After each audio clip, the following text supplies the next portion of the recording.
before you come to worship. Because when you come to worship, it's not a time to prepare. It's a time to give away the preparation that you had during the week, right? So he said, yeah, guard your steps when you go to the house of God, because you need to look for that, something better. And we were talking about this, and this is something amazing, because a person said this: fruitful and acceptable worship begin before it begins. And I think that it's beautiful to look at that, right? Begin before it began. So we're talking about this, draw near to God, and all those ideas that we can draw near to God, like James said, and he will draw near to you. So he is doing also the drawing, and also you are drawing near to him. But here, you have to draw near to do what? To listen, right? And James also say the same thing. Be quick to what? To listen, right? And slow to anger and speak, right? So sometimes we are in the other way. We are ready to speak and ready to be angry and slow to listen. So later in verse 3 all the way to verse 5, talking about be not rash with your mouth, making promises that you are not going to do. Remember, we're talking about this in Matthew. So what is the idea here? Well, the idea here, verse 1 begin with what? Going to the house of God, and later making promises. So how many times we go to the house of God and we're telling God, I'm going to do this, I'm going to get better than this, I'm going to change this, and later what happens? We don't do it, right? So the writer is saying, do not be quick with your mouth, be quick with your heart. And if you're not going to say something and you are not going to keep it, don't say anything. Like Jesus said in Matthew. If you're going to make a promise and later you're going to break the promise, well, it's better to just be quiet and not say anything unless you are going to go and follow through, right? To me, let your heart do the talking. Amen. Instead of your mouth. Yep. Yep. So this is a really good thing that we're talking, because we were talking about this a little bit last Wednesday, that many of our problems in life occur because we say the wrong thing in the wrong time in the wrong way, right? And after that we say it, we think like, oh, why did I say that? Well, because you were quick to what? Speak and not thinking. So Proverbs said this, there is power in the tongue, and it is amazing that Solomon described this in the book of Proverbs also. Even the fool keeps silence, considered wise when he closes his lip, and he deemed intelligent. Wow. So if you're talking about something that is, so profound and something that is out of your head, and you keep quiet, people are going to think, wow, maybe this person knows. No, I don't understand what you're talking about. If you keep quiet, people are going to think like what? Maybe this person really knows what what we're talking about. Bob? Well, that's why they came up with, when you speak softly, and they came up with this idea of engage your brain first before you speak. Yeah. Okay. Yeah, it is good. Because whatever you're thinking and it comes out, if it's not said in the right context, you're in trouble. And we know that. Absolutely we know that. Yeah. Yeah. Esther? That's why the Lord gave us 2 ears and 1 mouth. Amen. And not 2 mouths and 1 ear. I'm glad that we have one. Yeah, because we're supposed to do a lot more listening. Yeah. Yeah. So this is something we need to draw near to listen, and do not be rash with your mouth. Do not be quick to say something. So this is the idea of keep your promise. Okay, the same like in Matthew. Because Jesus said, do not make an oath, right? Because if you're not going to keep it and follow through, do not make it, right? So be quiet in some way if you're not going to do what you said. So do not say empty words to God, because God knows what you are saying, and later you are going to fall into sin if you do not keep your promise, right? And that's why you need to strive to do better. But just tell God, I'm going to do better. Or I'm going to do better in this area. But do not just make a promise specifically. Later you're going to, I'm going to just break this promise. No. You have to follow through. I'm thinking of Jephthah during the time of the judges. He made a rash promise. If God will deliver these people to me, I'll sacrifice the first thing that comes out of my house. And it was his daughter. Mm-hmm. Yeah. It makes me wonder, did Solomon know about that? Is that what he's referring to here? Maybe. What we, like you're saying, like he says. Yeah. Don't be hasty. And was Yeah. his only child? Yep. So do not make empty promises. Later we have verse 6 and 7. And notice in verse 6, let not your mouth lead you into what? Sin. So this is interesting, because with the mouth we can sin multiple times in many different ways, right? What is one sin that can you do with your mouth? You can lie, right? What else? Gossip. Swear words. Yeah. Profanity. Profanity. You can get, sin in many different ways with your mouth. And your mouth is taking you into a lot of problems sometimes. And we said this last time. Somebody can say, like, oh, you have a big mouth. Well, because you just talk. So let not your mouth lead you into sin. And look in the book of Proverbs 10:19. Solomon again say this in this other book. When words are many, transgressions is not lacking. But whoever restrains his lips is what? Prudent. Notice another proverb, 18:2. A fool takes no pleasure in understanding, but only in expressing his opinion. And it says sometimes it is difficult to just talk to people who believe that they are wise or smart. And you say, okay, if you want to believe that, go ahead. And I think that the last time that I talked to someone, this person was asking me, like, how can you have conversation with people who are just stupid? Well, I always give them the reason. And this person said, well, that is not right. I say, yeah, you are right. I am always give them the reason to think that they are right. And well, why are you doing that? I always telling other people that they are right.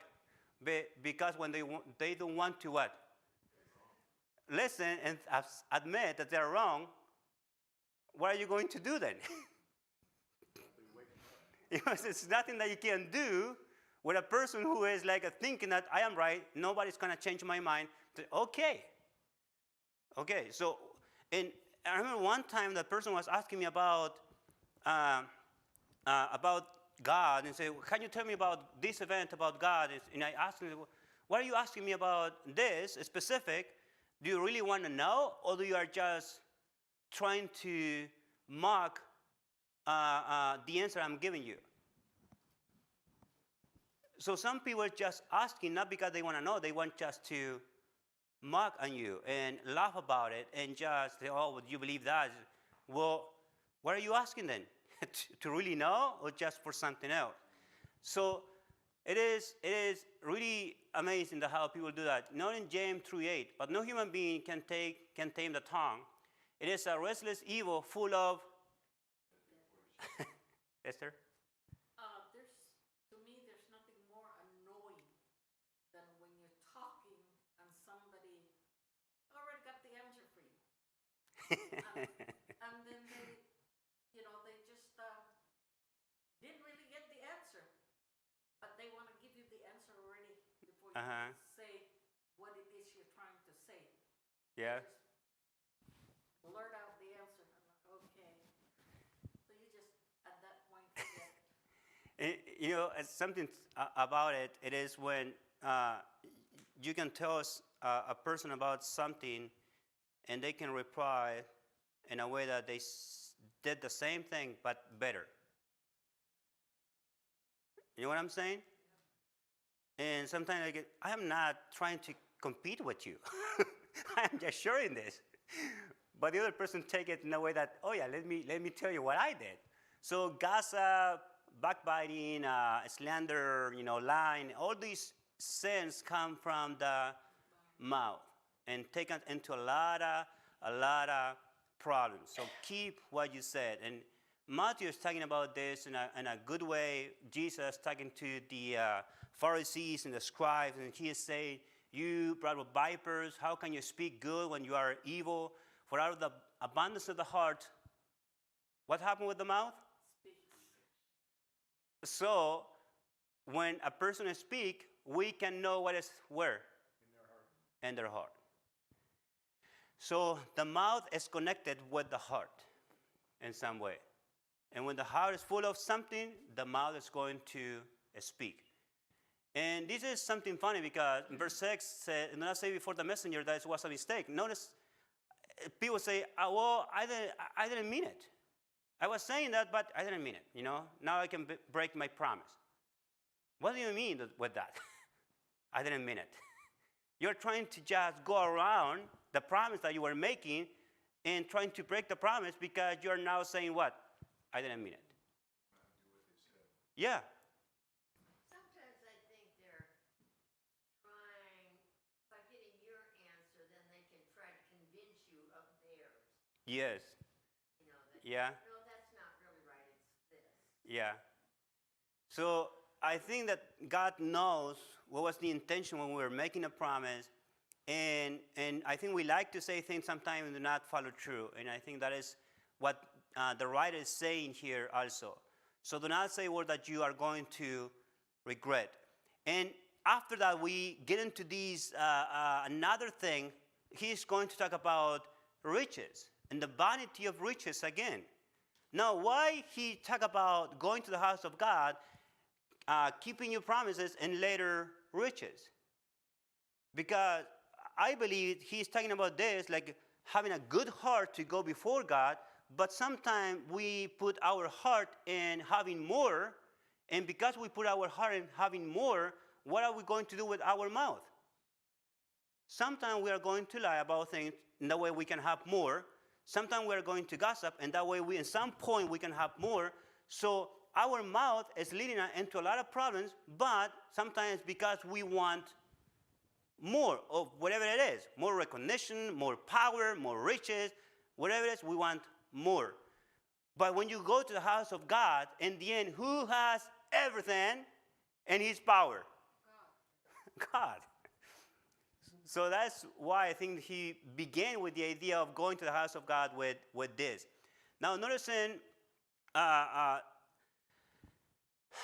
sometimes we are not satisfied with life. And I think satisfaction is a huge problem in this country, that we want more. And we lack contentment. And I think this is he talk about this now. So, should you be satisfied and you have a little bit more? Because we always think, like, if I have a little bit more, I will be satisfied. Now, let us say that it is Monday morning, and you have breakfast on Monday morning. You say, oh, I am satisfied with this breakfast. That is the only breakfast that you're going to have for the whole week? No, you need more, right? So it is always the idea of, I want to have more, because it's going to give me satisfaction for that little moment. But going to the house of God and worshiping him is going to give you satisfaction for how long? For eternity. So everything you can have here on this earth is not going to give you everlasting satisfaction. So here we have in verses 8 to 10, as you notice in verse 10, money will not be what? Satisfied. So he who loves money will not be satisfied with money. Whoa, wait a minute. He who loves what? Money will not be satisfied with money. And how many people who love money think that they will be satisfied with what? More money. With more money. They love money and they're just pursuing money and they're doing whatever they can to have more money, and they think if I have more, I will be satisfied. But what the writer said here, you will not. If you love money, you will not be satisfied with more money. And he is going to explain that. But notice in verse 8, for example, some people who are empowered, they oppress others who are under his charge. And you say, well, it is just that person. No, sometimes it is another person who is in high position and is in charge of that other person. So it is more than one person who is in charge of others, and everyone, it is like a chain of oppression. Do we see that today? Yes, multiple times, many different ways, right? That someone is in higher position, is in charge of this other person, and this is oppressing these other people, and these other people are oppressing this. So it is a change of oppression. This is what verse 8 is saying. And it said, well, if you love money, you're not going to be satisfied with more money. And know he who loves wealth with his income. This is also vanity. When good increase, they increase who eat them, and what advantage was that they has their honor, but to see them with his eyes. Now, notice here, when we are talking about this, it is the idea of corruption, and corruption lead to greed, and greed lead to more sins. It's not true? And when you have corruption and greed, later you want more, so you oppress those who are under you. And you take advantage of those who are under you. So it is just amazing how the writer is describing here, because there is nothing new under the sun. Nothing new. So again, who loves money will not be satisfied. And do you know this guy? Rockefeller, yes. Do you know what he said? Somebody asked him, say, how much money is enough? And he said, just a little bit more. He looks a little lean to me. Yeah. Yeah. But he was a rich person. But he said, just a little bit more. You know, and this is happening, and this is happening always, even when we are not noticing this. Because I remember when I was in high school, I was working in high school in my country, and for a full day, from 5 in the morning till 7 in the afternoon, I was working all day, and they gave me, I believe, was $6. Not even $10. $6 for the whole day. Wow. And I was working because I want to support also or help my family with the work that I'm doing. And later I have another job that was giving me more, and then I have another job giving me more. And with more money, what are you going to do with more money? Spend it more, right? Buy something nicer. Did you have a car? Oh, I can have more money so I can have a nicer car, a nicer house, a nicer clothing, nicer this, nicer that. And you can just spend more.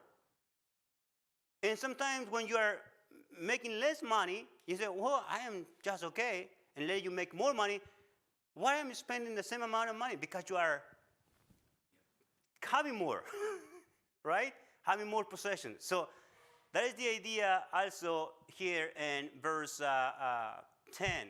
You spend more. In verse 11, when good increase, they increase who eat them.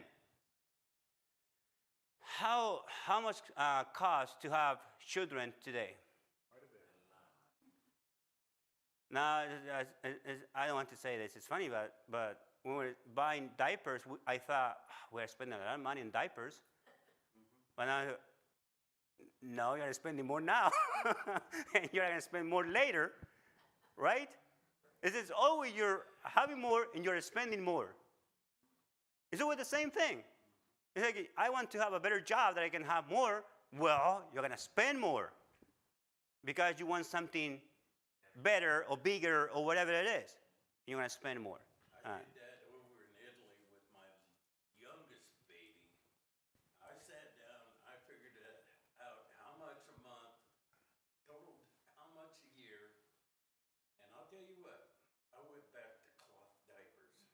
All I was doing was throwing money away into the, Into the toilet. no, not into the toilet, into the garbage can. Yeah. And it stunk, Yeah. So cloth diapers was the way to go. Thank you, You Bob. pour bleach into the water, let it soak. Yeah. Yeah. Doing the rinse. Yeah, David. He already took what I was gonna say. So the more we make, the more we spend. And the more that people are asking you, like, I don't know, if it's other people know that you are making more money, they're gonna ask you for to give them. You know, it's not true. You're making more money, you are having a good life, so why you cannot give me this money? So this is what the writer is talking about. So with more money, it's kind of more problems, and you spend more. So it's like I don't know, people just think like, well, I can be satisfied. No, you're not. You're not gonna be satisfied. How much money the NBA players make every month? And I remember one of the interviews with I remember this guy, but he was playing for the Oklahoma, I think, and he was saying, you know, we're not making enough money, and I thought like, what? You're not making enough money? Yeah, and he said, well, it's because we're spending a lot. You know, that's the reason. You're spending a lot, but you're making a lot of money. And so, notice this guy, if anything is worse than the addiction of money brings, it is emptiness, it leaves. Man with eternity in his heart needs better nourishment than this. So Proverbs said, or Solomon again said in the book of Proverbs, do not worry yourself to gain wealth. Stop dwelling on it. When you set your eyes on it, it is gone. For wealth certainly makes itself wings like an eagle that flies toward the heavens. Like money going through your fingers. Or putting money in the toilet, like, okay, it's leaving now. I have 1,000 here, at the following day, $10. Reminds me of the boxer Mayweather. He's now broke, and he wrote a check over in Germany, I guess it was, for a watch that he wanted really bad, and it bounced, $200,000 watch, and now they're talking about putting him in prison because he spent money he didn't have. But he was a multimillionaire, but went through all of it, now is broke, but he's the desire to still have and get something better More. all the time. It's an addiction. Yeah. And he just had to have this particular watch, $200,000, wrote a check for it, it bounced, and now they're after him, and they may put him in prison. Man, you need to watch out. Yeah. So, notice in verse 12, all the way to verse 17. Zenobia. All you have to do is walk into each of our homes. I will. I can guarantee you, very few people are hurting or they don't have an excess of things. My son calls my house a house of knickknacks because I could never have enough knickknacks. Well, you know, there's other things that other people desire. And now those knickknacks mean nothing to me. But what am I going to do with them? Mm-hmm. You know, it's all relative. I grew up very, very poor, and we didn't even know that we were poor. Because the people across the street were just as poor as we were. We didn't have inside plumbing, we didn't have electricity, we didn't have refrigerators, and let alone TVs. And you know, and I think, why is there a TV in every room now? What's the purpose of all that? You know, it's all relative as to where our heart is. Yep. It's all relative as to, and you have to think. I used to not even give it a thought to go and pay $2,000 for a piece of art. But you know what? That piece of art, nobody wants it. My children don't want it because it's not in their favor. Yeah. So, you know, what do you do with those things? And I think about Solomon. Yeah, well, it's too late now. It's already in my home. But, you know, Solomon did the same thing. Yeah. Is it the? That's all back Yeah, and that's the problem with money. And when you have more money, you spend more and you buy all the things, and in the end, like, what do I buying this? And I don't need it, but you find out that you bought it, right? If you go to a store and you see one thing and one price, but they tell you if you buy two, you're gonna get a better price, and you need just one, what are you going to do? You get two. And next time, you don't know where those two things are in the house because you have a lot of stuff, and then you go out and I need to buy another one, and you get to the same promotion, the same offer, right? You get two more. So again, because you have the money to do it. I just want to say, when you walk into my house and you see a lot of it is given to me. Yeah. Okay, so don't think that I spend money on it. Thank you for the clarification. That's good. Okay, so verse 12. Sweet is the sleep of the laborer, whether he eat little or much, but the full stomach of the rich will not let him sleep. Now, it's not that true that sometimes when people have more, they have to worry about things more, right? Yes. And there is grievous evil that I have seen under the sun. Riches were kept by their owner to his hurt, and those riches were lost in a bad venture. And he is a father of a son, but he has nothing in his hand, and he came from his mother's womb. He shall go again, naked as he came, and shall take nothing for his toil, that he may carry away his hand. This also is grievous evil. Just as he came, so shall he go. And what gain is there to him who toil for the wind? Moreover, all his days he eat in darkness, and much vexation, and sickness, and anger. So what is the writer saying? People can spend a lot of time, a lot of energy, not taking care of their family, not taking care of their children, not taking care of their wives or spouses, and they just pursue something so much, but to in the end, sometimes to be so anxious about the money and worry about the money and just have all these issues and problems, and for what? For something that they're not going to take in the end, right? And that impacts your health. Yep, it's true. Many times. So you will not have more rest by having more wealth. And you can have all kind of possession and still have so many problems in life.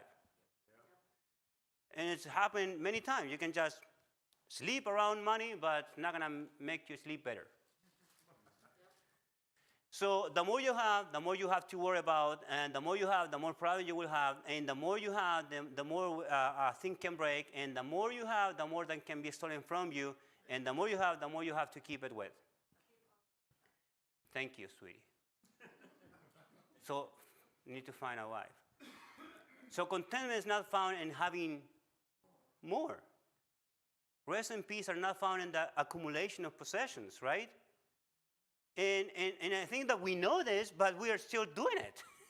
And I think we know how, it's not, I think it's just amazing that sometimes we can have food and we buy more food because we think that we lack food and we already have food in the house. And later we see the food that we bought and it's just, now we cannot eat it because it's what? Whatever, and say, oh, we need to buy more. You see that we do it without even thinking sometimes. And the writer is saying it is a real problem for many people. And Paul said to Timothy, for the love of money is what? The root of many, all kind of evil. So the love of money, and the same that the writer is saying here, wealth does not satisfy. Wealth has the power to destroy multiple times. So what is the point here? Notice in verse 1 in chapter 6, there is an evil that I have seen under the sun, and it's light heavy on mankind. A man to whom God gave wealth, possession, and honor, so that he lacks nothing. And we are talking about someone who has everything, right? And of all that he desires, yet God does not give him power to enjoy that. Do you see that? This is two different things. You can have a lot of money that God is giving you, but he said, I will not give you the time to enjoy your money. And you can have a little bit, but you can enjoy that little bit. So when God said, I will give you the money, and I will give you the time to enjoy that. And we need God for both. If you're enjoying what you have, it's because of what? because of God. And whatever that you have is because of God, and you are enjoying that, it's because of God. So in the end, everything is because of God. So a lot of people can have a lot, but they're not enjoying what they have. And they die without what? Enjoying what they have. Don't you think that God wants us to have things in a perfect balance? A little bit of money and time to enjoy it as opposed to lots of wealth and no time. It seems like that's not the way that God would want us to be balanced. Yeah, I think that is why not all of us on this earth are rich people. I'm certainly not. So that we have to work every day, that we can have the food for the next day, the money for the next day. It's what God is doing because He knows what we're going to do. Teresa. Well, the answer to Pam's question is in verse 19. Oh, I'm sorry, Corina. Everyone also to whom God has given wealth and possessions and power to enjoy them and to accept his lot and rejoice in his toil, this is the gift of God. Yes. So it's not always evil. It's God means it. I mean, Yep. He gives us blessings and he gives us stuff and money to have these things to enjoy. And it's a blessing. We need to just accept it. Yeah. So Not feel guilty about it. yeah, Enjoy it. if God is giving you something, that that you can work with your hands and provide for your family, you need to enjoy it, and not just wait until I will enjoy it later. What about how do you know that you are going to have more time to enjoy it? And we need to think in both ways. We know that we are preparing for our future. This is good, right? Something that is smart, but at the same time, don't spend all your energy and time and effort in just having now because you're going to enjoy it later and not enjoying it right now. Oh, I cannot buy that because think, and you can maybe buy it to enjoy it at that moment. Not over it, buy things because that is not a good thing, but enjoy what you have and what is given you. So again, the riches are coming from God, and the enjoyment of those riches are also coming from God. Jeff. I was just going to say something similar to that. That's in the parables talks about the. You gonna say the same? Yeah. Those who invested, and the one servant that buried his in the ground and didn't even get the interest from the bank, that he was considered to be wicked. Mm-hmm. Not bad or clumsy, but a wicked servant for not gaining the knowledge to know how to go about his investments. Yep. And again, I think that a good steward is someone who is being responsible for what God is giving you, and at the same time that you are enjoying what God is giving you. It's also a good steward. David. I'm mindful of the passage where he says, "Let him who steals steal no more, but let him work with his hands that he might be able to give to others." I love the quality that some people have who have wealth and they're willing to share and help those who are in need. Amen. That's, I think, what God is showing with the wealth. If he's blessed you with it, then he's showing if you're a good steward of it, he'll bless you with more that you can do more and help others. Yep. There's people that are like that, and it's an admirable quality to have, and it's one that is difficult because our challenge through this whole life is stuff. Mm-hmm. It's the material things of this life, and so we have to get beyond that and understand that all that we have, just like Ecclesiastes, none of this is going with you. Yep. So why don't you take what you have and use it to his glory, and any surplus you have to his glory, and he will bless you more. Yep. And it's just the way it works, and he talks of that, and it's proven throughout the scriptures. Amen. But there are those that have tried to disguise it, Ananias and Sapphira, and others that did that, and that we gave so-and-so, and they didn't because they want the recognition. Yep. Forget about that, because the only one, don't let your right hand know what your left hand is doing. God sees everything you're doing with what you have. Yep. Are you spending it all on yourselves? Is it all because of your pleasure and your desires? And it's not wrong to do things, as was just stated, but at the same time, what are you doing with the rest? Is it all just about you? Yeah, and it's well said because again, I can think of many. This congregation, it is a generous congregation. Yes. And I am amazed how we want to give and help others.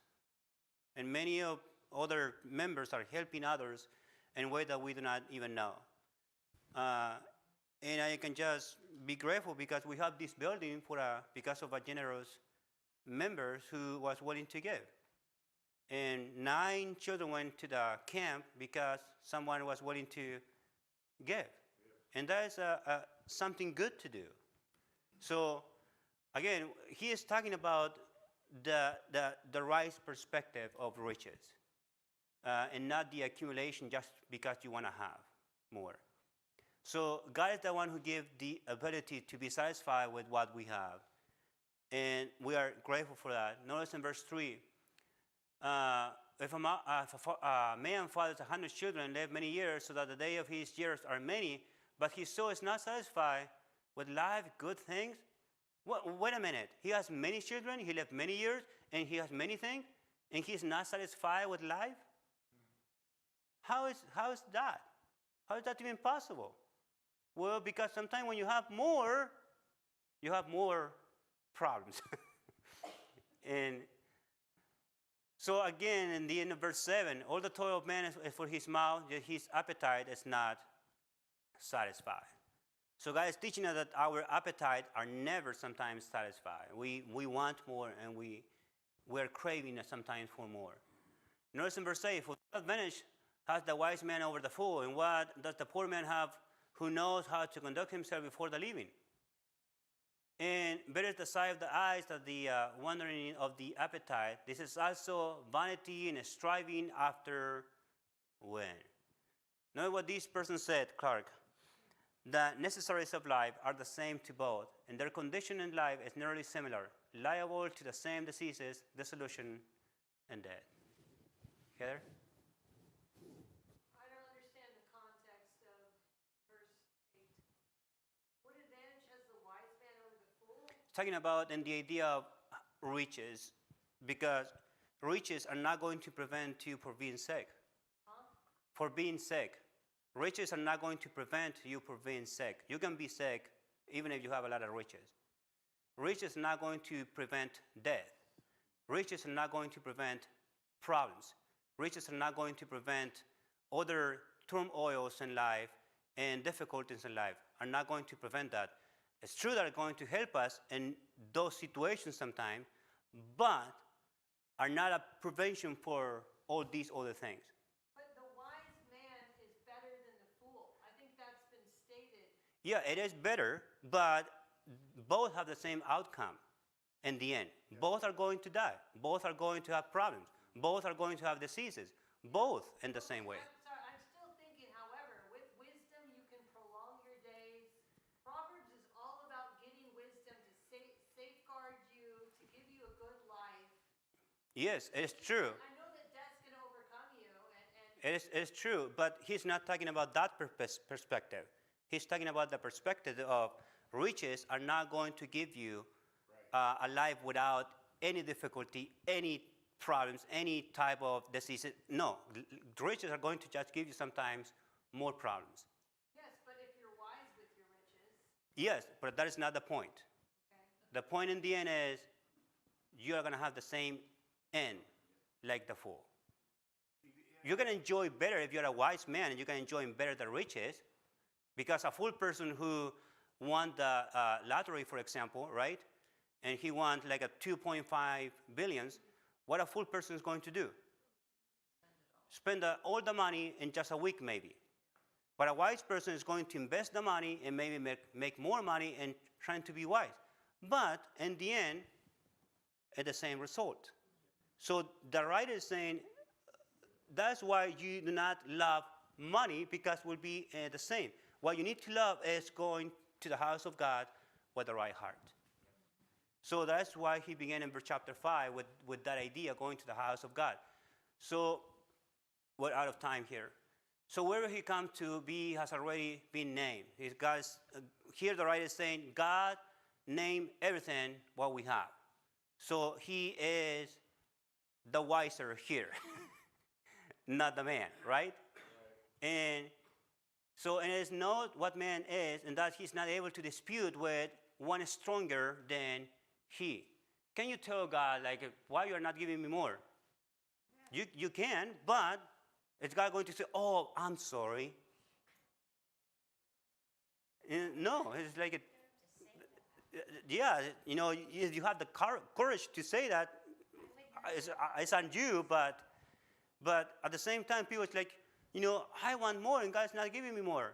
And we have many people today with that attitude that God, in some way, it is an obligation to give you more.